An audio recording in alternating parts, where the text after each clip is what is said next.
12ஆம் வகுப்பு படிக்கக்கூடிய பள்ளிக்கூடத்து பிள்ளைங்களை விபச்சாரத்தில் தள்ளியிருக்கானுங்க.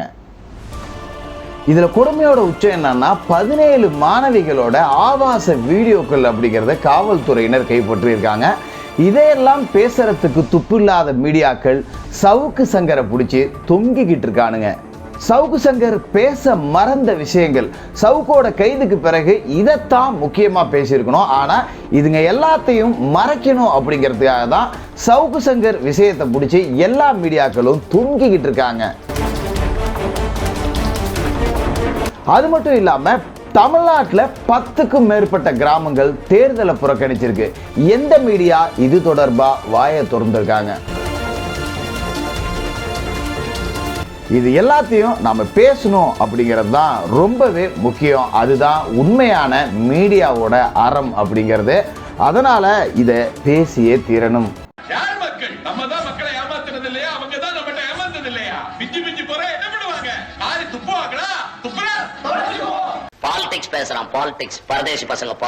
தமிழக மக்களுக்கு வணக்கம். ஒட்டுமொத்த யூடியூப் சேனல்களும் சவுக்கு சங்கரை பிடிச்சி தொங்குன்னு தொங்கிக்கிட்டு இருக்காங்க. இதில் நம்ம நக்கீரன் மாதிரியான மீடியாக்கள்லாம் நடுநிலை அப்படின்னு சொல்லிப்பாங்க. நக்கீரனோட வீடியோக்கள் எல்லாத்தையும் பார்த்தீங்கன்னா அதிமுக உடைஞ்சிருச்சு, வேலுமணியை வச்சு தனி பிளான் போட்டுக்கிட்டு இருக்காங்க. இப்போ ரீசெண்டாக மறுபடியும் உப்புக்கு போறாத கொடநாடு கேஸை தூக்கிட்டு மறுபடியும் தொங்க ஆரம்பிச்சிட்டாங்க. ஆனால் இவங்க எல்லாம் பேச வேண்டிய விஷயம் அப்படிங்கிறது உண்மையிலேயே பல இருக்கு. அதை பேசுனா ஆட்சியாளர்களுக்கு அசிங்கம், அவமானம், மானக்கேடு, வெக்கக்கேடுன்னு பேச மாட்டாங்க. இவங்க தான் ஆட்சியாளர்களுக்கு வெண்சாமரை வீசக்கூடிய RS பாரதி சொன்ன அந்த மாதிரியான மீடியாக்காரர்கள். எதுக்காக சவுக்கு சங்கரை பற்றி இவ்வளோ தூரம் தொங்கிக்கிட்டு இருக்காங்க?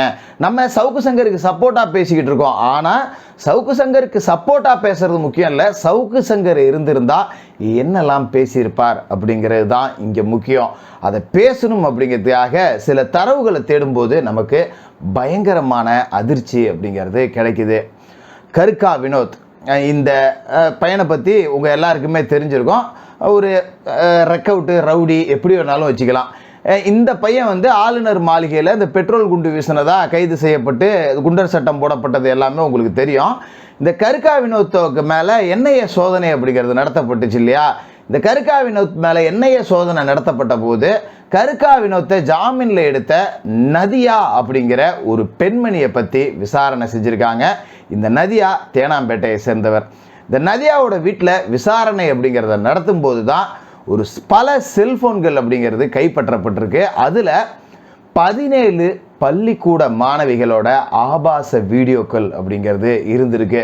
யாரா இந்த நதியா அப்படின்னு பார்க்கும்போது 12ஆம் வகுப்பு படிக்கக்கூடிய தன்னோட மகள் மூலமாக அந்த பெண்ணோட தோழிகள் எல்லாத்தையுமே ஆசை வார்த்தை கூறி பாலியல் தொழிலில் ஈடுபடுத்தி இருக்கா.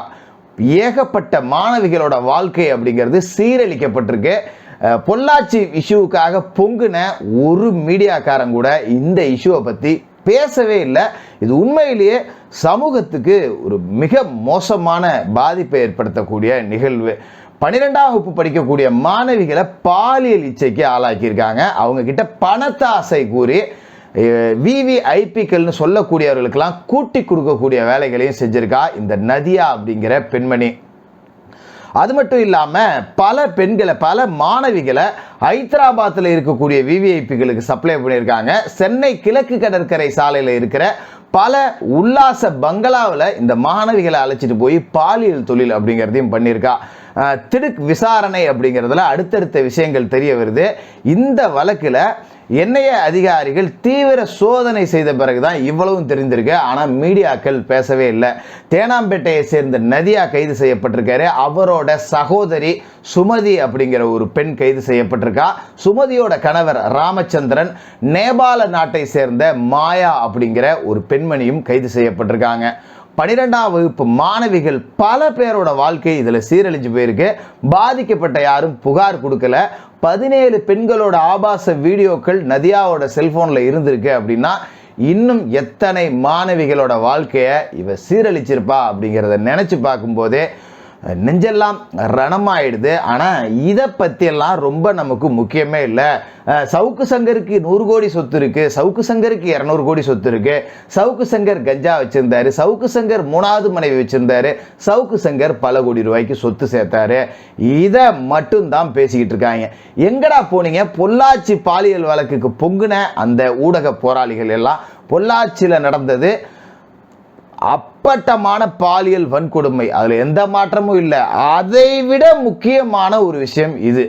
இதையும் பேசிதானே இருக்கணும். பொள்ளாச்சிக்கு கொடுத்த முக்கியத்துவத்தில் 1% கூட மீடியாக்கள் இந்த விவகாரத்தில் எந்த விதமான முன்னெடுப்பும் எடுக்கலை. எங்கே போனானுங்க இவனுங்களாம்? இவனுங்களுக்கு தேவைப்பட்ட ஆட்சி நடந்தால் பேசவே மாட்டானுங்க. சொம்பு தூக்கிட்டு அலைவானுங்க, அண்டாவை தூக்கிட்டு அலைவானுங்க. இதை விட முக்கியமான இன்னொரு விஷயம் என்ன அப்படின்னா, தமிழ்நாட்டில் நடந்து முடிந்த நாடாளுமன்ற தேர்தலை 10க்கும் மேற்பட்ட கிராம மக்கள் புறக்கணிச்சிருக்காங்க. அப்போ பல கிராம மக்களுக்கு அடிப்படை வசதிகள் அப்படிங்கிறதே போய் சேரலை அப்படிங்கிற பல்வேறு கோரிக்கைகளை முன் வச்சு தான் அவங்க தேர்தல் புறக்கணிப்பு அப்படிங்கிறத செஞ்சுருக்காங்க. ஆனால் இன்னமும் நாம் திராவிட மாடல் ஆட்சியில் பாலாரும் தேனாரும் ஓடிக்கிட்டு இருக்கு அப்படின்னு நம்பிக்கிட்டு இருக்கோம். 10 கிராமங்கள் எதுக்காக தேர்தலை புறக்கணிச்சாங்க அப்படிங்கிறது தான் நாம் பேச வேண்டிய முக்கியமான விஷயம். வேங்கைவயல் கிராமம், புதுக்கோட்டை மாவட்டம் வேங்கைவயல்.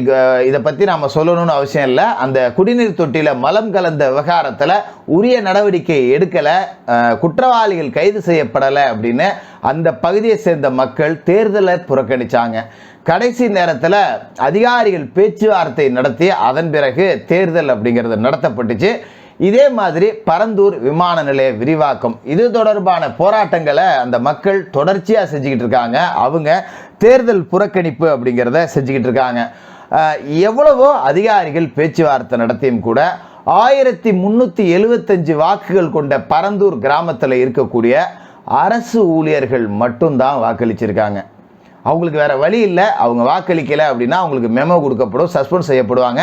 டிஸ்மிஸ் செய்யப்பட்டாலும் ஆச்சரியப்படுறதுக்கு இல்லை. அப்படிங்கிறதால அந்த கிராம மக்கள் அரசு ஊழியர்களாக இருந்தவங்க மட்டும் வாக்கு அளிச்சிருக்காங்க. இதில் இன்னும் பல கிராமங்களை வெளியிலேயே தெரியாது. எல்லாருக்கும் வேங்கைவயலை பற்றி தெரியும், பரந்தூரை பற்றி தெரியும். இது ரெண்டும் பெரிய விஷயமா வெளியில் வந்துருச்சு. சவுக்கு மாதிரியான நபர்களால் தான் இது பெருசாக வெளியே தெரிஞ்சிச்சு. இன்னும் நிறைய கிராமங்கள் தேர்தலை புறக்கணிச்சிருக்கு. திருமங்கலம் தொகுதியில் 5 கிராமங்கள் தேர்தலை புறக்கணிச்சிருக்காங்க. விருதுநகர் மாவட்டம் திருமங்கலம் தொகுதியை சேர்ந்த சென்னம்பட்டி, ஓடப்பட்டி, மேலப்பட்டி, பேய்க்குளம், ஆவல் சூரன்பட்டி, இந்த 5 கிராம மக்கள் தேர்தலை புறக்கணிச்சிருக்காங்க. என்ன காரணம் அப்படின்னா, கோழியோட கழிவிலிருந்து கெமிக்கல் தயாரிக்கக்கூடிய ஒரு தொழிற்சாலை அப்படிங்கிறது அந்த பகுதியில் இருக்கு. இதோட துர்நாற்றம் தாங்க முடியல, மூச்சு திணறல் ஏற்படுது, மக்கள் வசிக்கவே முடியலன்னு இந்த 5 கிராம மக்களும் கடுமையான போராட்டம் நடத்தி பார்த்தோம். அந்த கெமிக்கல் ஃபேக்டரி மூடப்படலை. இதனால் 5 கிராம மக்களுமே தேர்தலை புறக்கணிச்சாங்க. ஆனால் அதிகாரிகள் கடைசி கட்டத்தில் பேச்சுவார்த்தை அப்படிங்கிறத நடத்தினாங்க. அப்பவும் கூட சென்னம்பட்டி, பேய்க்குளம் இந்த 2 கிராமத்தை சேர்ந்த மக்கள் வாக்களிக்க போகவே இல்லை. மீதி இருக்கக்கூடிய 3 கிராமத்தில் சொற்ப நபர்கள் வாக்களிச்சிருக்காங்க. 550 வாக்குகள் மொத்தமாக இருந்ததில் 167 வாக்குகள் மட்டும்தான் பதிவு செய்யப்பட்டிருக்கு. அந்த அளவுக்கு அவங்களோட அந்த அடிப்படை தேவை, அவங்க என்ன கேட்குறாங்க, இயற்கை எங்களுக்கு சுவாசிக்க கொடுத்த காற்றை சுத்தமாக கொடுங்கன்னு கேட்டாங்க. அதை கூட செஞ்சு தர முடியாமல் தான் நம்ம பாலாரும் தேனாரும் ஓடிக்கிட்டு இருக்கு அப்படின்னு சொல்லிக்கிட்டு இருக்கோம். அதே மாதிரி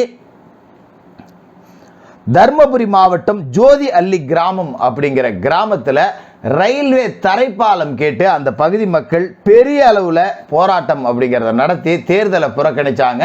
பேச்சுவார்த்தைக்கு பிறகு மாலை நேரத்தில் தான் அந்த மக்கள் வாக்களிக்க போனாங்க. அதுக்காக அவங்களுக்கு அந்த தேர்தல் நேரம் அப்படிங்கிறது டோக்கன் கொடுத்து தள்ளி ஒரு எக்ஸ்டெண்ட் பண்ணப்பட்டு 9 மணி வரைக்கும் கூட அவங்க வாக்களிச்சிருக்காங்க.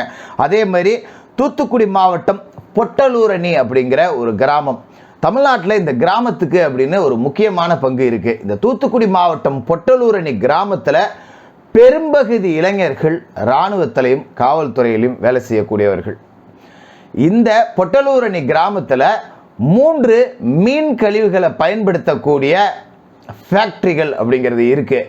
இந்த மீன் கழிவுகளை சுத்திகரிக்கக்கூடிய அந்த ஃபேக்ட்ரியை மூடணும் அப்படின்னு கடும் கோரிக்கை, கடும் போராட்டம் அப்படிங்கிறது எல்லாத்தையுமே நடத்தி பார்த்தும் கூட எந்த விதமான நடவடிக்கை அப்படிங்கிறதும் எடுக்கப்படலை அப்படிங்கிறதால இந்த கிராமத்தில் ஒட்டுமொத்தமாக 931 ஓட்டு இருக்கு. ஆனால் வெறும் 15 ஓட்டு மட்டும்தான் பதிவாயிருக்கு. அந்த அளவுக்கு இந்த கிராம மக்கள் தங்களோட போராட்டத்தில் ரொம்ப உறுதியாக இருந்தாங்க. அதே மாதிரி கிருஷ்ணகிரி மாவட்டம் மேடு அக்கரகாரம் பஞ்சாயத்துக்கு உட்பட்ட கடரகல்லி அப்படிங்கிற கிராமத்தில் அடிப்படை வசதிகள் செஞ்சு கொடுக்க சொல்லி அந்த மக்கள் தேர்தலை புறக்கணிச்சிருக்காங்க. இந்த கிராம மக்கள் சொல்லக்கூடிய முக்கியமான விஷயம் என்ன அப்படின்னா, இந்த கிராமத்திலேருந்து நாங்கள் பக்கத்து ஊருக்கு போகிறதுக்கு பஸ் ஏறணும்னா கூட 5 கிலோமீட்டர் நடந்து போய் தான் பஸ் ஏறணும். எங்கள் ஊருக்குள்ளே பஸ் வர்றதில்ல, குடிநீர் வசதி இல்லை, மின்சார வசதி இல்லை, தெருவிளக்கு வசதி இல்லைன்னு அடிப்படை வசதிகளை கேட்டு தேர்தலை புறக்கணிச்சிருக்காங்க. இந்த கிராமத்தில் பேச்சுவார்த்தை நடந்த பிறகு வாக்கு அப்படிங்கிறது செலுத்தப்பட்டிருக்கு. அதே மாதிரி தென்காசி மாவட்டம் கரிசல்குளம் அப்படிங்கிற கிராமத்தில் 1045 ஓட்டில் 10 ஓட்டு மட்டும்தான் பதிவு செய்யப்பட்டிருக்கு. இந்த கிராம மக்களுக்கும் அடிப்படை வசதிகள் அப்படிங்கிறது செஞ்சு தரவே இல்லை. பல ஆண்டுகளாக நாங்கள் போராடிக்கிட்டு இருக்கோம், எந்த முன்னேற்பாடுகளும் செய்யலை. தேர்தலுக்கு ஓட்டு கேட்டு வராங்க, உடனே செய்கிறோன்னு சொல்கிறாங்க, ஆனால் அதன் பிறகு எங்கள் கிராமத்தை கண்டுக்கிறதே இல்லை அப்படின்னு சொல்லி தான் இந்த முறை தேர்தலை புறக்கணிக்கணும் அப்படிங்கிறதுல உறுதியாக இருந்து வெறும் 10 பேர் மட்டும்தான் ஓட்டு போட்டிருக்காங்க. அதே மாதிரி ராணிப்பேட்டை மாவட்டம் அவலூர் கிராமம், இந்த கிராமத்தோட இஷ்யூ அப்படிங்கிறது ரொம்ப மோசமான ஒரு விஷயம். சென்னை பெங்களூரு தேசிய நெடுஞ்சாலையில் இந்த அவலூர் கிராமம் அப்படிங்கிறது இருக்கு. இந்த அவலூர் கிராமத்தில் அந்த ரோடை கிராஸ் பண்ணும்போது ஏகப்பட்ட விபத்துகள் உண்டாகி இந்த கிராமத்தை சேர்ந்த பலர் விபத்தில் மரணிச்சிருக்காங்க. இதனால் எங்களோட கிராமத்துக்கு பாலம் வேணும் அப்படிங்கிறதான் இவங்களோட கோரிக்கை. உயிருக்கு அச்சப்பட்டு கொடுத்த ஒரு நியாயமான கோரிக்கை, அந்த கோரிக்கை கூட நிறைவேற்றப்படவே இல்லை. இந்த மேம்பாலத்துக்காக கோரிக்கை வச்சதால இந்த கிராம மக்கள் தேர்தலை புறக்கணிச்சாங்க. மொத்தமுள்ள 1279 ஓட்டுல வெறும் 35 ஓட்டு மட்டும்தான் பதிவு செய்யப்பட்டிருக்கு. மற்ற அத்தனை பேரும் தேர்தலை புறக்கணிச்சிருக்காங்க. திருவண்ணாமலை மாவட்டம் மோத்தக்கல் அப்படிங்கிற ஒரு கிராமம், 600க்கும் மேற்பட்ட பட்டியல் சமூக மக்கள் வசிக்கக்கூடிய கிராமம். பட்டியல் சமூக மக்களுக்கு நாங்கள் தான் காவலர்கள், சமூக நீதியை நாங்கள் தான் கிழிக்கிறோம்னு சொல்லி ஆட்சி நடத்திட்டு மேடைக்கு மேடை பெருமை பீத்திட்டு இது 600க்கும் மேற்பட்ட மக்கள் வசிக்கக்கூடிய மோத்தக்கல் கிராமத்தில் எந்த அடிப்படை வசதிகளும் செஞ்சு கொடுக்காததால வெறும் 5 பேர் மட்டும்தான் வாக்களிச்சிருக்காங்க. இந்த அளவுக்கு பல கிராமங்கள் தங்களோட அடிப்படை வசதிகள், தங்களோட நியாயமான கோரிக்கைகளை முன்னிறுத்தி தேர்தலை புறக்கணிச்சிருக்காங்க. இன்று வரை அவங்களோட அந்த கோரிக்கைகள் நிறைவேற்றப்பட்டிருக்கா அப்படின்னு பார்த்தா நிச்சயமா இல்லை. இதையெல்லாம் பேசுறதுக்கு சவுக்கு மாதிரியான நபர்கள் தேவை அப்படிங்கிறத அந்த பகுதியை சேர்ந்த மக்கள் உணர்ந்திருப்பாங்க. மற்ற மீடியாக்காரர்கள் வேணா நீ பள்ளிக்கூடத்து பிள்ளையை வச்சுக்கிட்டு விபச்சாரம் பண்ணாலும் நாங்கள் பேச மாட்டோம், மக்கள் வாக்கு செலுத்த வரலனாலும் நாங்கள் பேச மாட்டோம், மாறா சவுக்கு சங்கருக்கு எதிரான வீடியோக்கள் போட்டு வியூஸ் பார்த்து அதில் காசு பார்த்து தான் நாங்கள் ஒரு எச்சசோறு திம்போம் அப்படின்னு சொல்லிக்கிட்டு இருக்காங்க. எப்படிப்பட்ட மீடியாக்கள் நமக்கு அமைஞ்சிருக்காங்க அப்படிங்கிறத உங்ககிட்டயே விட்டுட்டு இந்த வீடியோவை நிறைவு செய்கிறேன்.